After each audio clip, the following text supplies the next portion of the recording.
Progressive ചാവക്കാടിന്റെ വാർഷികാഘോഷത്തോടനുബന്ധിച്ച് സാംസ്കാരിക സദസ്സും ഷെബി പാടുന്നുവെന്ന ഗസൽ സംഗീത പരിപാടിയും സംഘടിപ്പിച്ചു. വിവിധ മേഖലകളിലെ പ്രതിഭകളെ പരിപാടിയിൽ ആദരിച്ചു. ഇന്ത്യൻ അസോസിയേഷൻ ഷാർജ കമ്മ്യൂണിറ്റി ഹാളിൽ നടന്ന സാംസ്കാരിക പരിപാടിയിൽ ദുബായ് ഘടകം പ്രസിഡന്റ് മുഹമ്മദ് ഷാഫി അധ്യക്ഷനായിരുന്നു.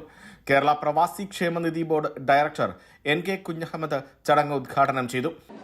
സാമ്പത്തിക ഭദ്രതയ്ക്ക് വേണ്ടി വലിയ സംഭാവനകൾ നൽകുന്ന പ്രവാസികൾ ഇന്ന് അനുദിനം നമ്മുടെ ലോകം മാറിക്കൊണ്ടിരിക്കുന്ന സന്ദർഭത്തിൽ നമ്മുടെ നാടിന്റെ വികസനത്തിന് വേണ്ടി വലിയ സംഭാവനകളാണ് നടത്തിക്കൊണ്ടിരിക്കുന്നത്. NTV ചെയർമാൻ മാത്തുക്കുട്ടി കടോൺ ലഹരി വിരുദ്ധ പ്രതിജ്ഞ ചൊല്ലിക്കൊടുത്തു.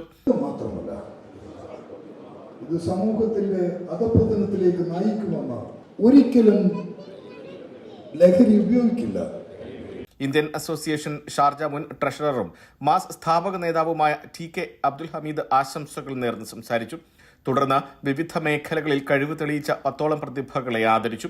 ചടങ്ങിൽ പ്രോഗ്രസീവ് ചാവക്കാട് സെക്രട്ടറി പ്രദീപ് സ്വാഗതവും പ്രോഗ്രാം കൺവീനർ ഷാജഹാൻ സിംഗം നന്ദിയും രേഖപ്പെടുത്തി. തുടർന്നായിരുന്നു ഷെബി സമന്തറിന്റെ നേതൃത്വത്തിൽ ഗസൽ സംഗീത പരിപാടി. NTV Sharjah.